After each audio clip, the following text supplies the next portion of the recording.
يا أيها الذين آمنوا صلوا عليه وسلموا تسليما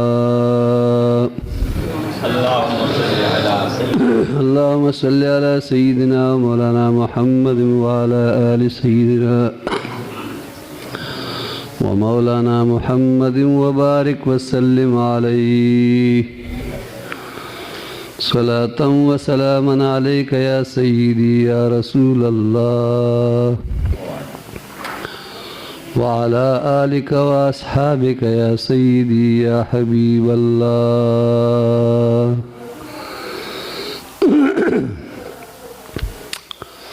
معزز و محترم حاضرین کرام و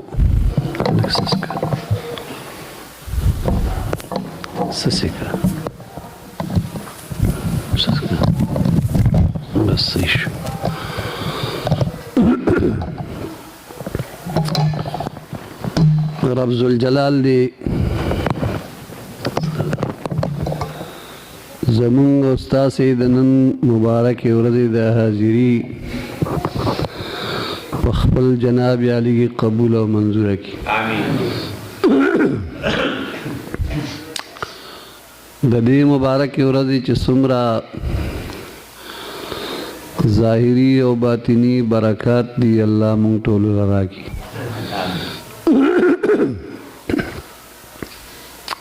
د قرآن عظیم الشان په اعتبار د الفاظو سره ډیره مختصره غوندې حصه ما تلاوت کا چې رب ذوالجلال ارشاد فرمائی وَأَحْسِن كَمَا أَحْسَنَ اللَّهُ إِلَيْكَ دا د قارون باره کې راغلی دي قارون ته موسی علیہ السلام فرمایل چې ته د خلکو سره احسان کوا څنګه چې الله تا سره احسان کړی کوم مال چې رب ذوالجلال تعالی درکړی دی او تی غنی او مالداره ګرځولی نو د هغې نه زکات ورکوا خیرات کوا صدقه کوا لیکن هغه د زکات ورکولو نه انکار وکړ او تر دې پورې چې موسی علیه السلام مجبور شو د بخل د وجنا او بیا الله جل جلاله ته دعا وکړه چې یا الله دا قارون په ځمکه باندې غرق نو ځمکې قارون راخ کړ کله چې تر سینې پورې ورسېده نو موسی علیہ السلام ته مخ راواړو چې دا د دې دپاره په الله باندې غرق کم چې زما دا خزانې تا ته پاتې شي موسی علیہ السلام الله ته عرض وکړه چې الهه دا خزانې دا ورته په سر باندې کېږده ځکه چې زما خو د خزانو یو کاسرم نه ده پکار زه په پیسو څه کوم الله د انبیاء کرام علیهم الصلوات و تسلیمات سینې د دنیا د محبت نه پاکې ساتلي نو رب ذوالجلال خزانې راواغستې او هغې ورته په سر باندې کېښود یو شاعر وی دولت د لاسو خیرې دی نن وي سبا به نه وي دولت د لاسو خیرې دی نن وي سبا به نه وي او دروغ دی چې دولت پسې قارون جوړلی دي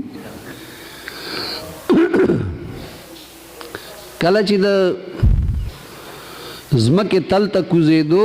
خزانې خو یې په سر پرتې وې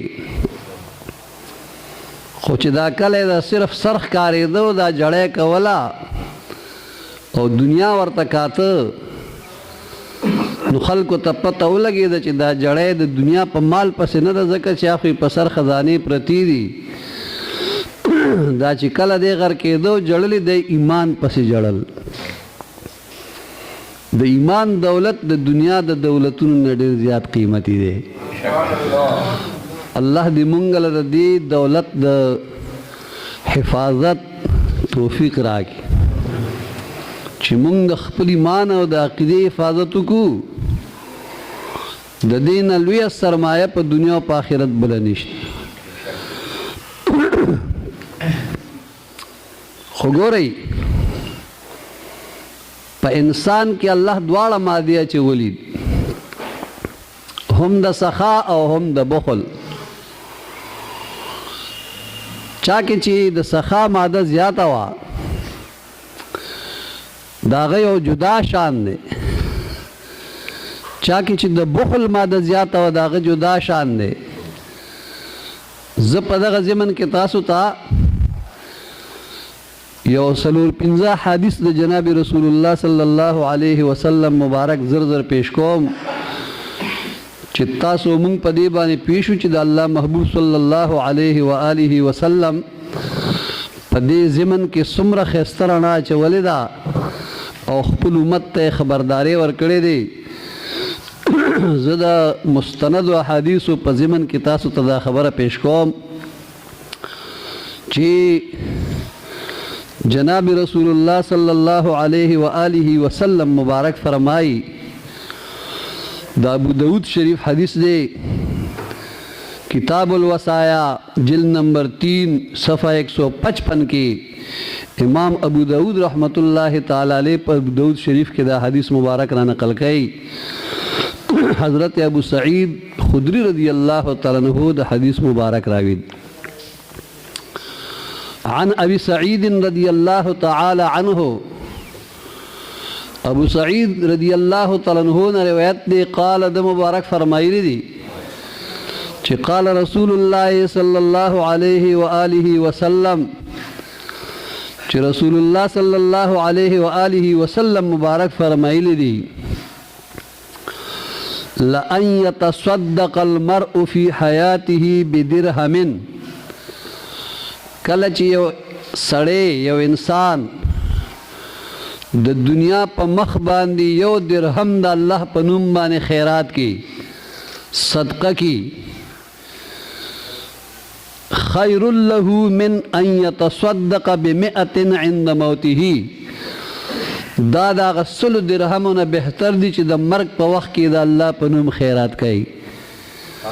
د مرګ نه مخکې چې یو درهم د الله په نوم باندې ورکي او بیا د مرګ په وخت کې چې 100 درهم د الله په نوم ورکي دا یو درهم تنه بهتر دی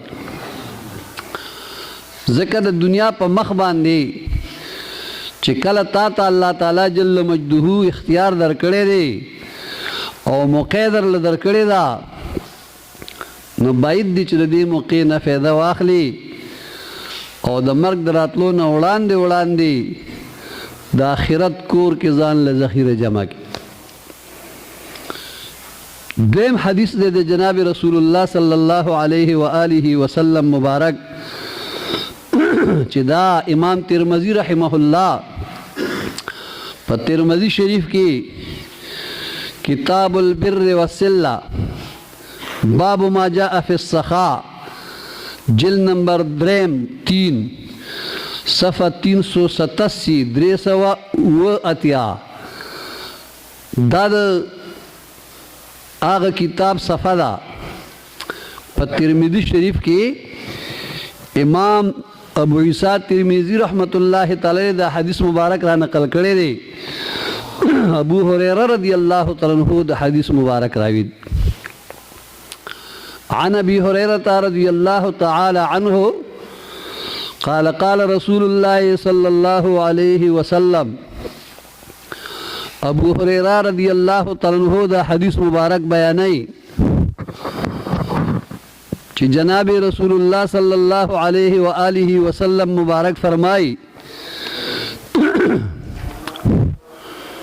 چې السخی قریب الی الله، سخی سړی د الله په نوم باندې زکات ورکوونکې، خیرات ورکوونکې انسان چې د غریبانانو، کونډو رونډو، یتیمانانو دا مستحقینو سره امداد کوي، هغه سخی سړی چې دی قریب الی الله دی الله ته ډېر نږدې دی. د قریبون کې تنوین د تکثیر د پاره راغلی، د ډیروالي د پاره. جناب رسول الله صلی الله علیه و آله وسلم مبارک فرمای چې السخی قریب الی الله، سخی الله ته ډیر نږدې دی. قریب الی الجنت، جنت تم ډیر نږدې دی. قریب الی الناس، خلق تم ډیر نږدې دی. بعید من النار، د اور د دوزخ نه ډیر لري دی. دا شان د سخی جناب رسول الله صلی الله علیه و آله وسلم بیان کړی.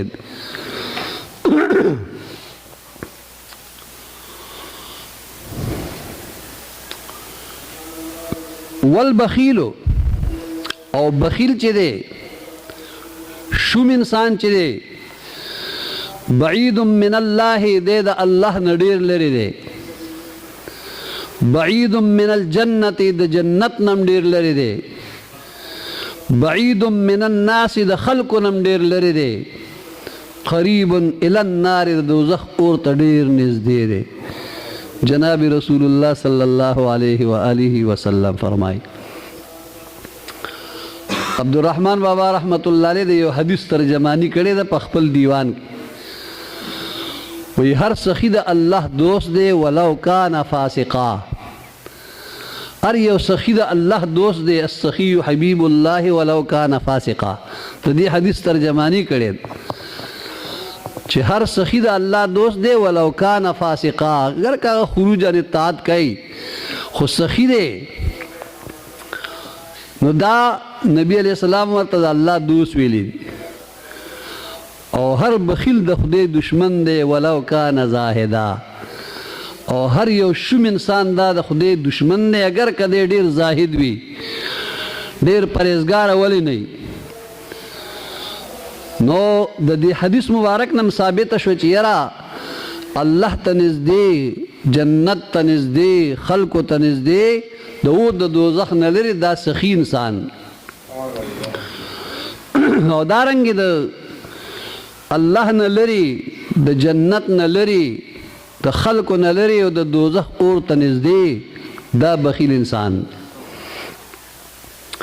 دریم حدیث مبارک دی د حضرت ابی سعید رضی اللہ تعالی عنہ. دا حدیث مبارک روایت کړی دی چې جناب رسول الله صلی الله علیه و آله وسلم مبارک فرمای. او دا حدیث هم امام ترمذی رحمت الله تعالی علیہ په ترمذی شریف کې کتاب البر والصلہ باب ما جاء فی البخل کې په جلد نمبر 3 صفحه 387 باندې را نقل کړی چې جناب رسول الله صلی الله علیه وسلم مبارک فرمای چې خصلتان لا یجتمعان فی مؤمن، دا دو خویونه په مؤمن مسلمان کې نه جمع کیږي. دو خویونه، دو خصلتونه، دو کارونه دا په مؤمن مسلمان کې نه جمع کیږي.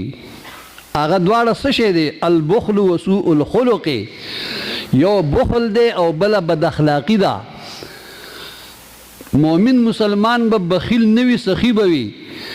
او دی به بد اخلاق نه، دی به نیک اخلاق وي. مؤمن مسلمان کې به دا دوا سیزونه نه جمع کیږي چې یو بخل دی او بل بد اخلاقی ده. که چېرې بخل پکې پروت و ما درته وي جنت نم لري او خلقو نم لري او خدای نم لري. او که بد اخلاق او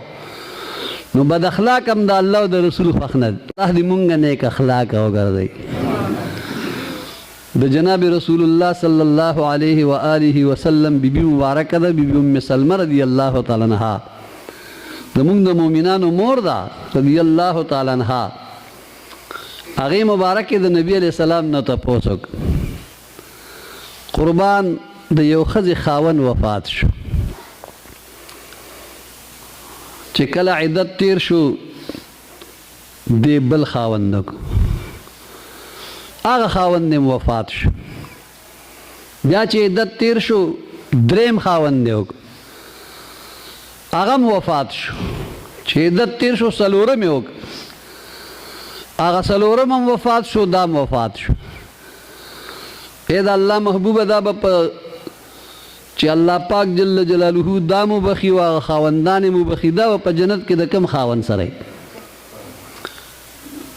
د مؤمنانو مور د جناب رسول الله صلی الله علیه وسلم نه تپوس کوي څلور خاوندان دنیا کې کړي دي هر یو په خپل خپل وخت وفات شوی اوس دا یو ښځه خو د څلورو واړو سره په جنت کې نشي اوسېدی یو خاوند سره به اوسېږي نو دا به په جنت کې د کم خاوند سره نبی کریم علیه الصلاۃ والسلام مبارک ورته وفرمیل چې د کم خاوند ورسره په دنیا کې اخلاق ښایسته و هغه سره به په خبره ورسېد چې د کم خاوند ورسره اخلاق ښایسته و نو دا به په جنت کې دغه خاوند سره نو مطلب دی دا ښه اخلاق هم په دنیا کې پکارېږي او هم په جنت کې پکارېږي په آخرت هم دارنګې حضرت ابوبکر صدیق رضی الله تعالی عنہ هغه مبارک نه روایت دی او امام ترمذی رحمت الله تعالی علیه هم په دغه باب کې دا حدیث مبارک هم را نقل کړی په ترمذی شریف کې چې جناب رسول الله صلی الله علیه و آله وسلم مبارک فرمای چې لا يدخل الجنة جنت ته به نه داخلېږي جنت ته به نه داخلېږي خب ولا بخیل ولا منان د خب معنی د مکار انسان مکرجن انسان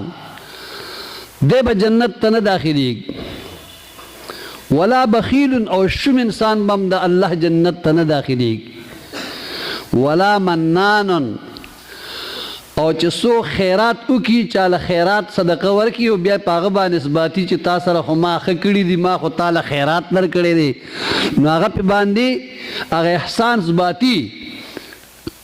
احسان پې باندې اثباتي چې ما خو تا سره ښېګړې کړي دي ما تاله خیراتونه درکړي زکاتونه مې درکړي دي که چا د خیرات باطنه په چا باندې وکړه ده ته منان وایي نبي علیه السلام فرمایي دا منان به جنت ته نه داخلېږي ځکه چې ته ورکړه کې د الله د رضا دپاره به کې بیا به په چا باندې داس باطنې نه کې چې ته زما په پیسو رالوی شوی او تا سره ما ښېګړې کړي دي نه لا نريد منکم جزاء ولا شکورا ته به ترې نه د شکریې تمه لرې او نه د بدلې ته که ورکړه د صدقې او خیرات یا د زکات کې دا به د الله د رضا دپاره کې دا د جناب رسول الله صلی الله علیه وسلم فرامین دي اخیری یو خبره واورئ په خپله خوله مبارکه جناب رسول الله صلی الله علیه وسلم یو واقعه کیسه بیان کړې او دا په بخاری شریف کې امام بخاری رحمت الله علیه په مسلم شریف کې امام مسلم رحمت الله متفقون علیه حدیث دی په بخاری شریف کتاب احادیث الانبیاء جلد نمبر 2 صفحه 463 کې او په صحیح مسلم کتاب الزهد والرقائق په صفحه 1584 کې دواړو کتابونو دا واقعیا دا کیسه را نقل کړې ده زه ټوله کیسه د عبارت سره نه بیانوم زه د هغې نه یو دوه درې جملې بیانوم نوره کیسه باندې به تاسې انشاءالله پوه شي ځکه بیا ډېر وخت لي د دې حدیث مبارک روایت کړی دی حضرت ابو هریره رضی الله تعالی عنہ لږ دې ته غور سره وګورئ دې ته غوږ کېږدئ دې نه لږ پند او نصیحت حاصل کړئ عن ابي هريره رضی الله تعالی عنہ ابو هريره رضی الله تعالی عنہ نے روایت دے چې انه سمع النبي صلی الله علیه وسلم یقینا شاندار چې د نبی علیہ السلام مبارک نه په خپل غوږونو اورېدلي دي یقول چې نبی علیہ الصلوۃ والسلام مبارک فرمایي ان ثلاثه فی بنی اسرائیل یقینا درې کسانو په بنی اسرائیلو کې ابرصا و اقرعا و اعما چې یو پمنو د برس مریضو د برګي مرض خاوندو بدن ټول برګې شوی و اقرعا او بل چې دی هغه په سر باندې گنجیو په سر باندې ویښته و اعما او دریم نمبر چې دی په سترګو باندې ړوند دا درې کسان په بني اسرائیلو کې وو بس الله تعالی جل جلاله د امتحان په طور باندې فرشته راولېږله د انسان په شکل کې او دا کم چې د برس په مرض باندې مبتلا او ابرسو پمنو دل هغه فرشته راله ورته ودرېده چې صاحبه څه غواړې چې تا ته میلو شي الله به درله درکړي هغه وی یاره که دا برګې مرض مې د بدن لرې شو بدن مې ښایسته شو صفا سوتره شو خلق رانه ډېره کرکه کوي نو بس دا غواړم نو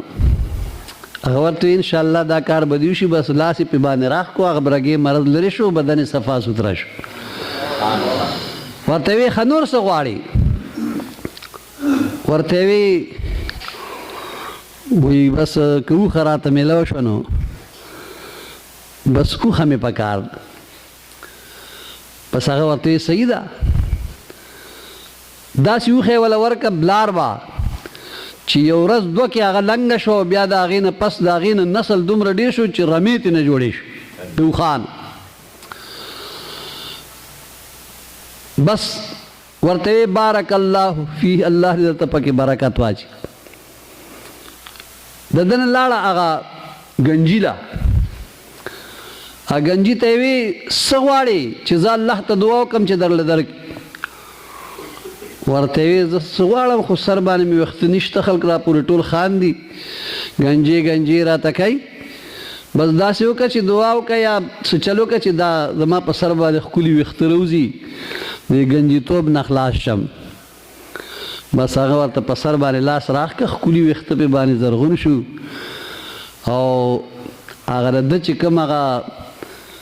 یعنې د خلکو نه هغه شرم کېدو او خلکو پې خندل هغه شی ختم شو بیا ورته وی نور څه غواړې یاره یو غوا غواړم هغه ورته وی ښځه صحیح ده داسې بلار به غوی وله ورکړه چې هغې مخې سره بچي روړل شروع کړه د ده غواګانو یو لویه رمه جوړه شو دعا ورته وکړه بارک الله وفي الله ته برکت واچوي په ځنګل کې ساراګانو کې یو طرف ته د هغه اوښان ګرځي بل طرف ته غواګانې ګرځي د درېم له چې راله په سترګو چې ړوند و ورته حافظ صاحب زه راغلم تاله که څه غواړې چې الله ته دعا وکړم چې درله درکړي و یاره بس زه ړوند د خدای څه غواړي خو دوه سترګې غواړي چې دا نظر راته میلاو شي بس دا ډېر لوی نعمت بس هغه دعا وکړه په سترګو باندې ورته لاس راښ کړو بس سترګې جکې جوړې شي سترګو ته نظر راغی ورته وی نور څه غواړي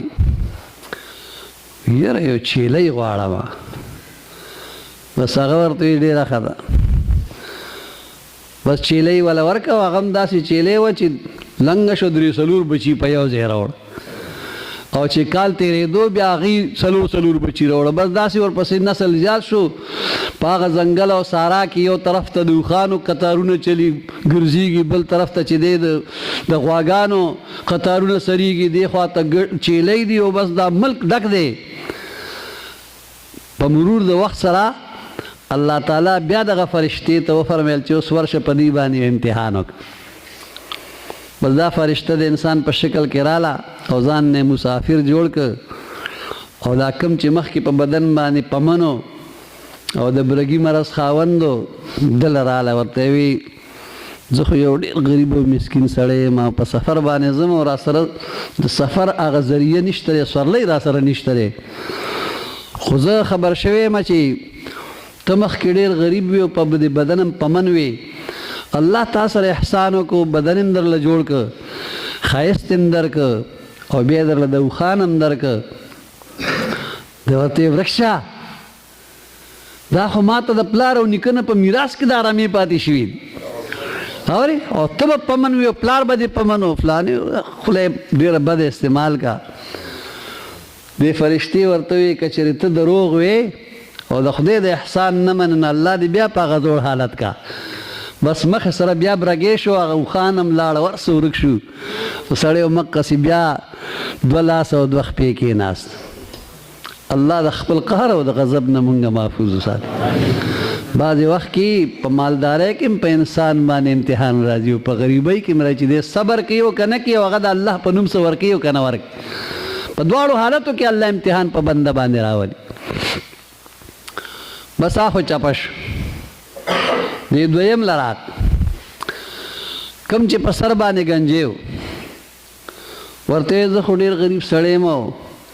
ډېر سخت ضرورت مې دی که د خدای په نوم باندې راله چېرته یو غوا راکړي زه به یې ساتم او بچو له به پې څه تیل مالګه اخلم نو داسې احسان را سره وکړي د الله په نوم باندې. ځکه زه خبر شوی یم چې ته مخکې په سر باندې گنجې وي، الله ستا په سر ښکلي ویښته هم روخېجول او بیا درله غواګانې هم درکړي، دا دې رمې دي ګرځي، د هغې خدای په نوم باندې سره راله راکړه. بس هم غوسه شوي ورک شه، دا خو زما د پلار او نیکه نه ما ته دا رمې پاتې شوي دي، ته به گنجې وې ستا پلار به گنجې و. دا خو بدې ردې وویلې. اخر دا وه چې ده ورته ویې ښه چې ته هم د خدای احسان نه منې او دروغ وې نو که ته مخکې گنجې نه وې او ما درته وې چې گنجې وې او زما خبره رښتیا وي او ستا خبره دروغ وي چې دا زه پخوا نه همدقسې د ښکلو ویښتو خاوند یم نو الله دې بیا په هغه زوړ حالت کا. بس ویښته په مخې سره رو رجېد او ټول سر یې بیا گنجې شو او لاړې غواګانې وتښتېدې یو خوا بل خوا بس هر څه میدان خالي شو. دیم 2 لاسه 2 خپې کېناست. په 3 نمبر کې دی ړوند لا چې اوس جوړ شوی دی بنا شوی دی پخوا ړوندو دله راغله. دا فرشته ورله راغله ورته کېناسته انسان په شکل کې. ورته یې وی ګوره زه ډېر غریب یم او بچي مې دي او مطلب دا دی ضرورتمند یم. که ته ما سره احسان وکړې د خدای په نوم باندې او څه راله راکړې نو به زه به په خپله مخه لاړ شم او ځان سره به دا ستا راکړې شوي صدقه به وځمه، زما به پې کار جوړ شي، تاله به خدای اجر درکړي. ځکه زه خبر شوی یم ته مخکې ړوند وې په سترګو باندې، الله دله نظر هم سترګو ته راوست او غریب وې څه در سره هم نه، بیا دله چیلۍ درکړي، دا لویې رمې جوړې شوې. نو که ته ماله د الله په نوم باندې اوس ما سره احسان وکړې نو ډېره به ښه. نو جناب رسول الله صلی الله علیه و آله وسلم مبارک فرمایي وی دی ړوند ورله جواب ورکړه فقال قد كنت اعمى. وی ده ورته وی چې واقعي زه په سترګو باندې پخوا ړوند وم، زه په سترګو باندې ړوند وم. فرد الله الی بصري، الله زما سترګو ته زما نظر واپس راوسته، ما سره یې ډېره لویه مهرباني وکړه. فخذ ما شئت ودع ما شئت، پس اوس تا ته اختیار دی چې د کوم رب جل مجده په نوم ته ما نه څه غواړې، زما د رمو تا ته اختیار دی چې څومره ته بوځې بوځه او چې څومره ما ته پرېږدې ما ته پرېږده. ستا خوښه ده چې څومره ته بوځې بوځه او چې څومره ما ته پرېږدې هغه هم ستا خوښه ده. که دا ټولې بوځې زما د رب نه دا ټولې زار شه، زه د خدای احسان نشم هېرولی. فوالله ما اجهدك اليوم شيئا اخذته لله، زما دې په الله قسم وي چې دا تا ما نه سم بوتله زه تا نه د هغې د واپسۍ تمه نه لرمه. بس د خدای په نوم یې در کوم بیا ما له واپس مه راوله، بس ما ته دعا کوه دا ما د الله د نوم نظار کې تی بوځه، دا ستا شوي د واپسۍ تمه یې مه کوه، زه تا نه د واپسۍ تمه نه لرم. او بل دا ده چې د الله د رضا دپاره در کومه، احسان هم در باندې نسباتم. نو بس دغه وخت کې د فرشتې ورته وی چې فقال امسک مالک، بس خپل مال دې سنبال کا، مبارک دې شه. زه په دې څه کومه، زه خو الله پاک جل مجده د امتحان دپاره رالیږلی یم. ځکه په تحقیق سره تاسو باندې امتحان وکړی شو، تاسو په امتحان کې مبتلا شوئ، لیکن فقد رضی عنک، الله جل جلاله د تا نه راضي شو، الله د تا نه راضي شو، الله تا نه راضي دی، بس خپل چیلې دم سره و د الله ذکر فکر کوا، الله تا نه راضي دی، ځکه چې تا کې د سخاوت ماده پرته ده. وسخط علی صاحبیک، او ستا هغه دوه ملګري چې دي هغې نه الله ناراضه شو، هغې نه الله ناراضه شو، هغې بیا په هغه زوړ حالت شو، ځکه دواړه بخیلانو او تا کې د سخا ماده پرته وه، مبارک دې شه دا ستا مال دی، زه یو چیلې نه بوځم د امتحان دپاره، الله زه د الله فرشته یم، خو د امتحان دپاره راغلی، ته په امتحان کې پاس شوي، هغه دواړه په امتحان کې فیل شو. متفق علیه،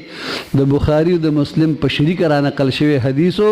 درود شریف په جناب رسول الله صلی الله علیه وسلم باندې ووایي.